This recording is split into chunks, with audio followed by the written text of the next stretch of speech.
After a long wait, the 8th title in the Mario Kart franchise has arrived. Finally in HD, Mario Kart 8 has become one of the Wii U's biggest hits and has provided us with one of the best Mario Kart experiences we've ever had. Like its previous installments, Mario Kart 8 introduced 16 new courses and included 16 retro tracks which were completely remastered for Mario Kart 8. Mario Kart 8 features some of the best tracks in the entire Mario Kart franchise, and today on Game Grades, we're counting down our top 10 best Mario Kart 8 courses.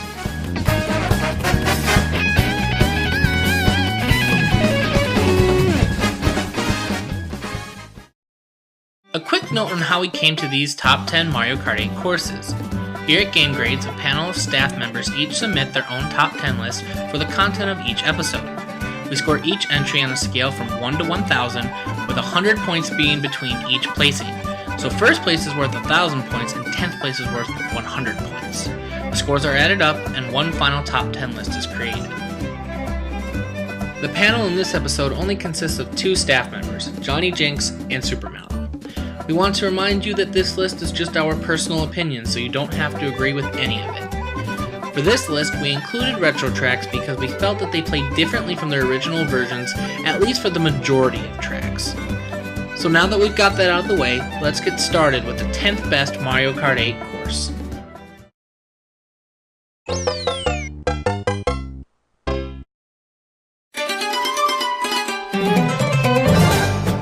Kicking off our list in the number 10 spot is Bone Dry Dunes, the newest desert level in the Mario Kart series. In addition to sand, Bone Dry Dunes features piles of bones scattered throughout the course. Dry Bones and Dry Bowser, who are sadly missing from this game's roster, make cameos throughout this track. Bone Dry Dunes features a setting sun that is always visible throughout the course and pirate ships that fly around the track. These ships are piloted by toads who will throw coins at you as you pass by. One cool Easter egg found in Bone Dry Dunes is that you can see various objects in the pottery and the fabric from the original Super Mario Bros. And Super Mario Bros. 3 games, including the infamous Angry Sun. Bone Dry Dunes is the second track in the Special Cup, and as such is actually very troublesome for players due to its tight turns and slippery dirt path sections. However, if you stick with it long enough, you'll find it can be quite fun to master the slippery sand and find the optimal path. Bone Dry Dunes rewards skill in few ways that other courses can, making it a tough but fun course in Mario Kart 8.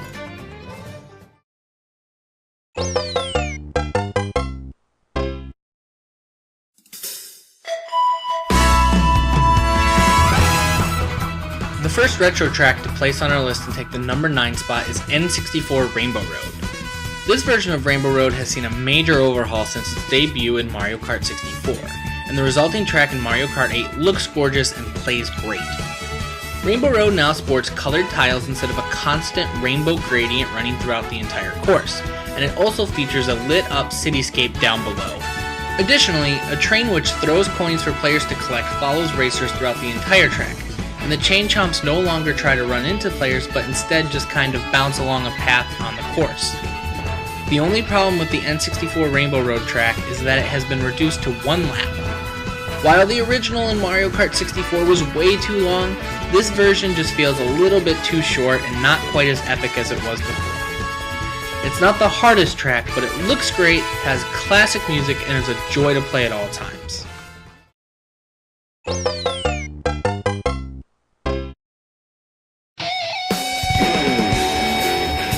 In 8th, we have the newest version of Bowser's Castle.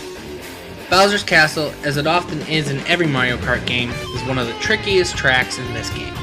It's littered with traps throughout the entire course, the most notable being a giant flaming Bowser statue in the middle of the track. The Bowser statue pounds its 2 fists down on 2 branching paths, alternating between them. This creates shockwaves which can be used to perform tricks, but if you happen to land in the spot where the fist lands, it can really ruin your race, so make sure to be careful for it. Additionally, there are rotating fire bars throughout the entire course and a swinging blade, making for a creative and very rewarding track. Bowser's Castle is one of the most memorable themes in the game as well, being an awesome mixture of rock and jazz and being very reminiscent of the Bowser Battle theme from Super Mario 3D World. Along with the stunning lava visuals and the throwback to Mario Bros. 3 with the Bowser statue shooting lasers, this makes Bowser's Castle a track that is always great to play on, even when you're getting destroyed by the track's numerous hazards.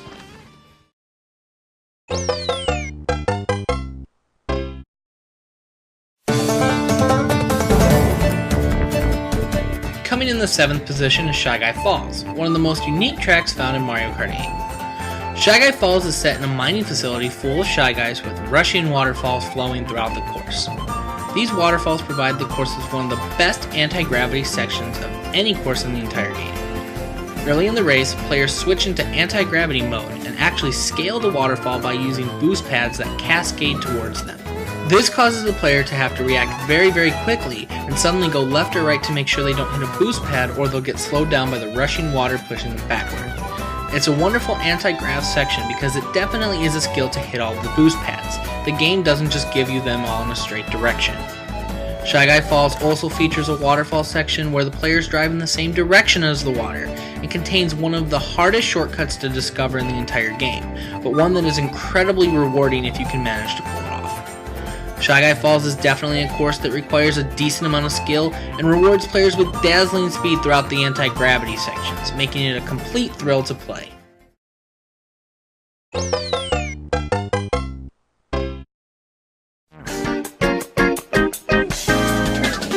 In 6th, we have Sunshine Airport.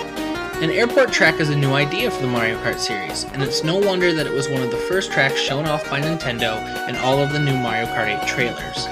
The idea of the track where the obstacles are things such as conveyor belts or the wheels of a plane is so creative, and the concept itself impresses right out of the gate. There's also some very cool hidden details in this track. Near the end of the track, it's actually possible to see the Koopa Troopa Beach course from Mario Kart 64 in the far distance, but it can be a little bit hard to see during a race. There are tons of other references from older games littered throughout the course, such as the obvious Super Mario Sunshine references, to the harder to see cape feather pens found on the desks in the lobby. Sunshine Airport has great music and feels very atmospheric and true to the airport theme.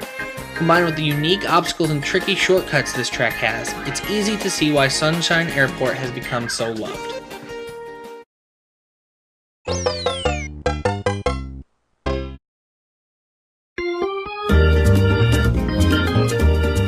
Fifth place goes to SNES Donut Plains 3, which has seen some of the biggest improvements of any retro track in Mario Kart 8. If you've played Super Mario Kart for the Super Nintendo, you know that this track is notorious for its huge difficulty spike, being the first course in the Special Cup.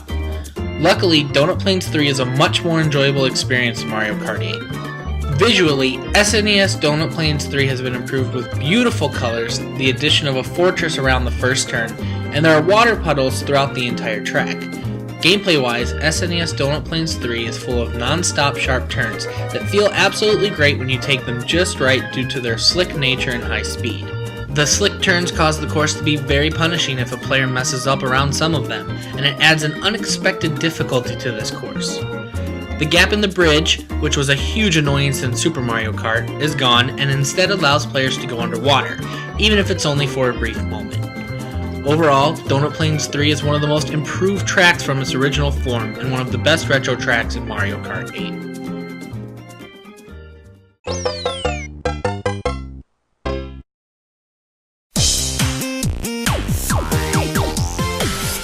The fourth spot belongs to Electrodome, the most boppin' place in all of the Mushroom Kingdom. This course takes place in a nightclub full of disco balls, neon lights, and various Mario characters lining the entire course. The course doesn't just look and sound great though. Electrodome has one of the best anti-gravity sections where players ride along different colored guitar strings as they twist and go upside down while having to hit numerous boost pegs to increase their speed.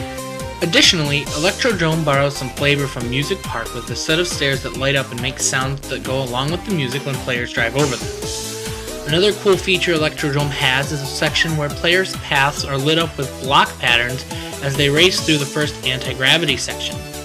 Ultimately, Electrodome is a unique track bursting with style, making it the fourth best track in Mario Kart.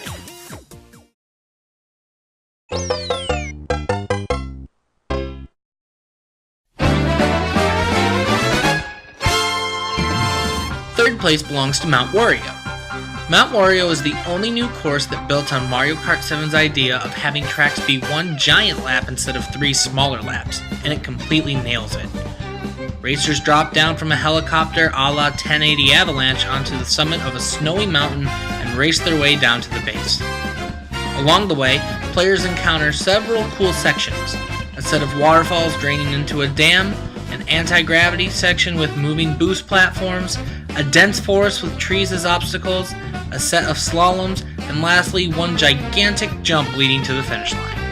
Each portion feels fresh, and each portion feels more important as you go down the mountain. There are no laps in this track. You get one and only one chance to either pull ahead or catch up to the rest of the pack. The course also has a plethora of shortcuts and secrets. Some are obvious and some are more hidden. Mount Wario is one of the most unique courses in Mario Kart history, and easily one of the best in the entire series.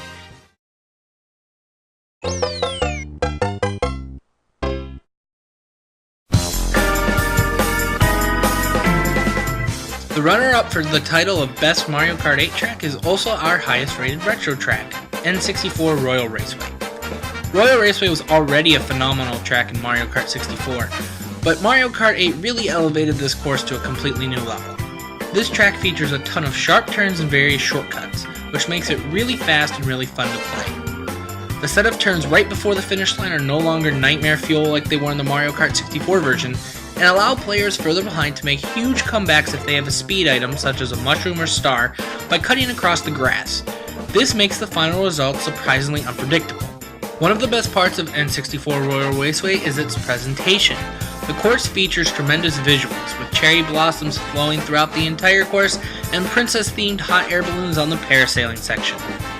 Royal Raceway offers a great remix of the Mario Kart 64 Raceway theme and sounds as good as it plays. The only thing that this course doesn't have is that it now blocks players from going into the castle courtyard, which was one of the more unique features in Mario Kart 64. Still, even without it, we found Royal Raceway to be the second best course in Mario Kart 8.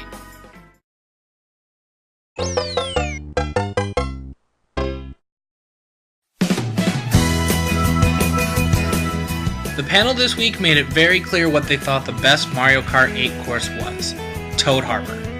Toad Harbor has a little bit of everything that, when combined, makes it one of the most memorable tracks in the entire Mario Kart series. Toad Harbor is a giant cityscape most reminiscent of San Francisco. It has a market and multiple cable cars running through it, serving as simple obstacles to avoid. Additionally, the cable cars later on can carry coins and item boxes behind them. This course also offers multiple different pathways for drivers to take, which makes optimizing the fastest path through the course a fun but challenging aspect. Towards the end of the course, Toad Harbor offers a giant slope featuring ramps and boost pads, allowing for an increased sense of speed. This track combines jumps, boost pads, very tight turns, limited obstacles, and multiple pathways, which ultimately culminates in a fairly technical but incredibly fun track.